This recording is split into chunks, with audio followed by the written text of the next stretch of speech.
5월 22일 저희들에게 주신 하나님 말씀 사무엘상 27장 5절부터 12절까지 말씀. 다윗이 아기스에게 이르되 바라건대 내가 당신께 은혜를 입었다면 지방 성읍 가운데 한 곳을 내게 주어 내가 살게 하소서. 당신의 종이 어찌 당신과 함께 왕도에 살리이까 하니 아기스가 그날에 시글락을 그에게 주었으므로 시글락이 오늘까지 유다 왕에게 속하니라. 다윗이 블레셋 사람들의 지방에 산 날수는 1년 4개월이었더라. 다윗과 그의 사람들이 올라가서 구술 사람과 기리스 사람과 아말렉 사람을 침노하였으니 그들은 옛적부터 술과 애굽 땅으로 지나가는 지방의 주민이라. 다윗이 그 땅을 쳐서 남녀를 살려두지 아니하고 양과 소와 나귀와 낙타와 의복을 빼앗아 가지고 돌아와 아기스에게 이르매 아기스가 이르되 너희가 오늘은 누구를 침노하였느냐 하니 다윗이 이르되 유다 네겝과 여라무엘 사람의 네겝과 겐 사람의 네겝이니이다 하였더라. 다윗이 그 남녀를 살려서 가드로 데려가지 아니한 것은 그의 생각에 그들이 우리에게 대하여 이르기를 다윗이 행한 일이 이러하니라 하여 블레셋 사람들의 지방에 거주하는 동안에 이같이 행하는 습관이 있었다 할까 두려워함이었더라. 아기스가 다윗을 믿고 말하기를 다윗이 자기 백성 이스라엘에게 심히 미움을 받게 되었으니 그는 영원히 내 부하가 되리라고 생각하니라. 아멘. 당신의 정체성을 지켜내라 라는 제목으로 오늘 아침 말씀 전합니다. 사람에게는 꿈을 잃고 또 삶의 이유와 목적을 잃는 것보다 더 위험한 것이 있습니다. 그것이 무엇인가 하면 정체성을 잃는 것인데요. 내가 누구인지, 내가 어떤 사람인지 자기 자신에 대한 정체성을 잃게 되면 꿈도 잃게 되고 삶의 이유와 목적마저도 잃게 되는 것입니다. 여러분, 동화 중에 미운 오리새끼라는 동화를 잘 알고 계실 것입니다. 그리고 소설 중에도 정글북이라는 소설을 잘 알고 계실 겁니다. 미운 오리새끼와 정글북의 공통점은 바로 정체성을 잃고 살아가는 주인공이 등장하고 있다는 것이죠. 미운 오리새끼에는 오리새끼들과 같이 태어났다는 이유로 백조가 오리처럼 살아가는 모습을 보게 됩니다. 그리고 정글북에서는 늑대 무리와 같이 자랐다는 이유로 사람이 늑대처럼 살아가는 것을 볼 수 있습니다. 이처럼 자신의 정체성을 잃게 되면 자신의 원래대로의 신분대로 살지 못하게 되는 것입니다. 특별히 이 정체성이라고 하는 말은 예수님을 믿어 하나님의 자녀가 된 저희들이 이 땅을 살아가면서 단 한순간도 잊어서는 안 되는 단어인데요. 예수 믿기 전에 우리의 신분에 대해서 에베소서 2장 3절은 이렇게 기록합니다. 제가 읽어드립니다. 전에는 우리도 다 그 가운데서 우리 육체의 욕심을 따라 지내며 육체와 마음에 원하는 것을 하여 다른 이들과 같이 본질상 진노의 자녀이었더니. 아멘. 원래 신분이 어떤 신분이었다고요? 본질상 진노의 자녀였다는 것입니다. 하지만 이제는 예수님을 믿고 나서 우리 신분에 큰 변화가 생겼습니다. 요한복음 1장 12절 말씀, 우리가 너무나도 잘 알고 있는 말씀이죠. 영접하는 자 곧 그 이름을 믿는 자들에게는 하나님의 자녀가 되는 권세를 주셨으니. 아멘. 본질상 진노의 자녀였던 저희들이 이제는 하나님의 자녀가 되었다는 것입니다. 따라서 저와 여러분이 오늘도 절대 잃어버리면 안 되는 정체성은 바로 하나님의 자녀, 하나님의 백성, 하나님의 사람이라는 이 정체성을 잃으면 안 되는 것입니다. 하지만 안타까운 것은 하나님의 자녀라는 이 정체성이 흔들리게 하는 인생의 문제와 여러 가지 상황들이 항상 우리를 기다리고 있다는 것입니다. 그리고 결국 어떻게 됩니까? 하나님의 자녀라는 정체성을 잃게 되죠.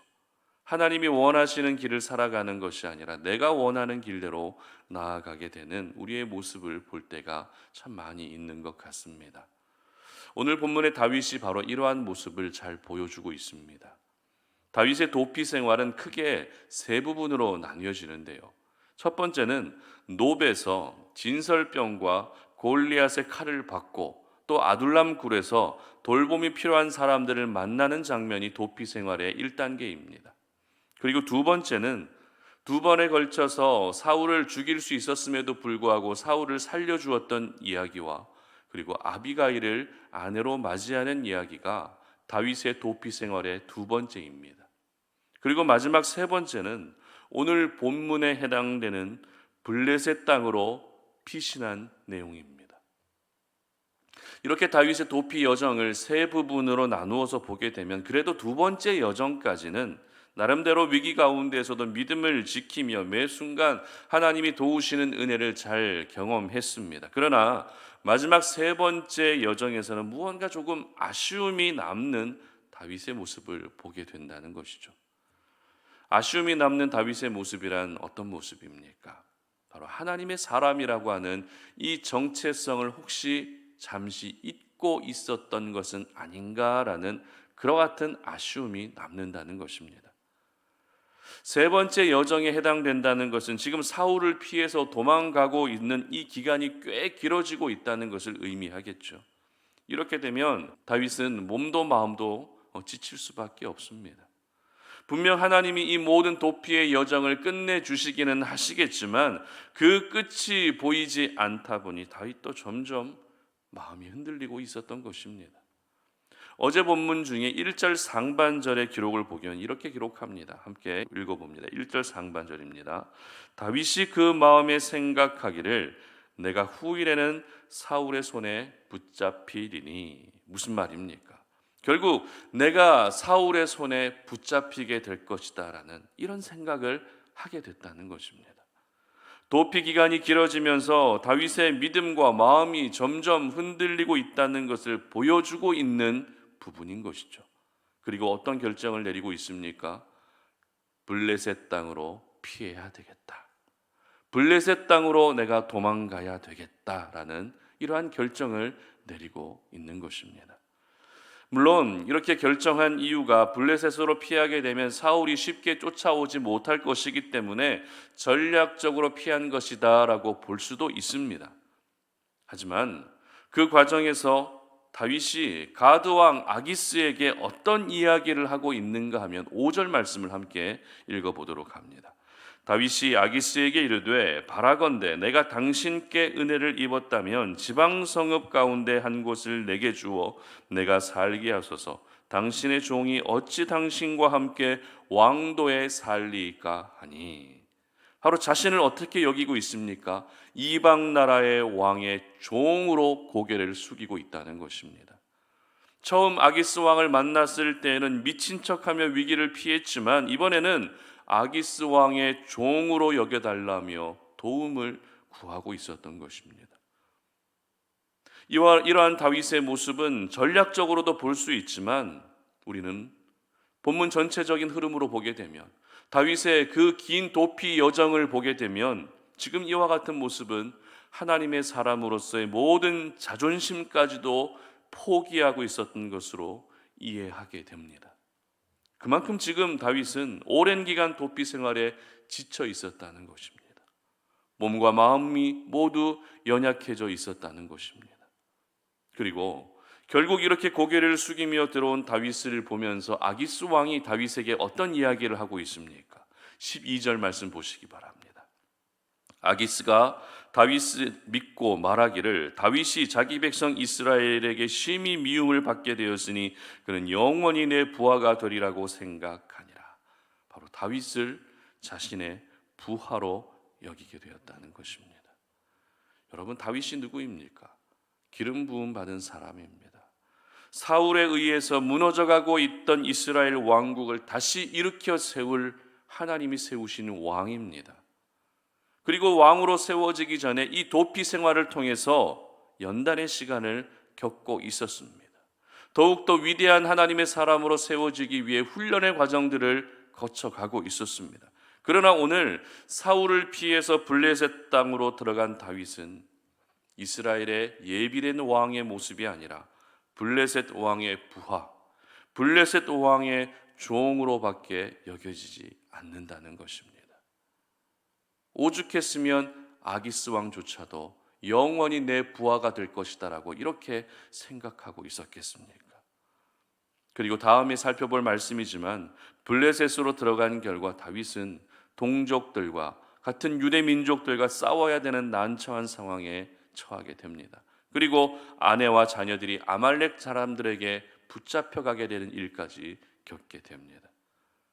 저는 이러한 고통의 시작이 바로 하나님의 사람이라는 정체성을 잃어버렸기 때문에 이 모든 고통이 시작되었다라고 그렇게 생각합니다. 비록 현재 자신의 처지는 도망자이지만 도망자라는 것보다도 하나님의 사람이라는 정체성을 잠시 잊었기 때문에 이러한 난처하고 고통스러운 상황을 겪을 수밖에 없었던 것입니다. 여러분, 정체성을 잃는 순간 현재 내가 겪고 있는 상황을 모면하기 위해 세상의 방법과 타협하게 되는 것입니다. 정체성을 잊어버리게 되면 지금 그 순간은 위기를 피할 수 있는 것 같지만 더 큰 위기가 찾아오게 되는 것입니다. 그러므로 저희들은 하나님의 사람이라는 이 정체성, 하나님의 자녀라고 하는 그 정체성을 오늘을 살아가며 반드시 지켜낼 수 있어야 되는 것입니다. 사탄은 오늘도 저희들의 마음 가운데 이 정체성을 잊어버리도록 하기 위해 계속 속삭입니다. 잠깐만 블레셋 땅으로 피신해 보라고, 저희들에게도 잠깐만 하나님을 잊고 세상을 즐겨보라고 그렇게 속삭이고 있다는 것입니다. 일단 네가 살아야 되지 않겠어? 너와 함께하고 있는 가족을 살리기 위해서라도 고개를 숙이고 이방 왕에게로 들어가야 되지 않겠냐라고 이렇게 속삭이고 있는 것이 바로 사탄의 유혹입니다. 그러나 그 유혹에 넘어지게 되면 결국 우리는 하나님의 사람이라는 정체성을 잃어버리게 되는 것이죠. 그리고 겪지 않아도 될 인생의 고통과 고난을 겪을 수밖에 없는 인생이 펼쳐지게 되는 것입니다. 그리고 우리 주변에는 하나님의 자녀로서의 정체성을 흔들고 있는 많은 문제들, 함정들이 곳곳에 있습니다. 끝나지 않는 고통의 세월들도 우리의 정체성을 흔들고 있습니다. 끝이 보이지 않는 그 서러움의 시간들도 내 정체성을 흔들고 있다는 것입니다. 아직도 응답되지 않고 있는 그 기도 제목도 역시 우리의 정체성을 흔들 때가 있다는 것입니다. 하지만 에베소서 2장 10절 말씀을 통해서 여러분 모두 힘을 얻으셨으면 좋겠는데요. 제가 읽어드리겠습니다.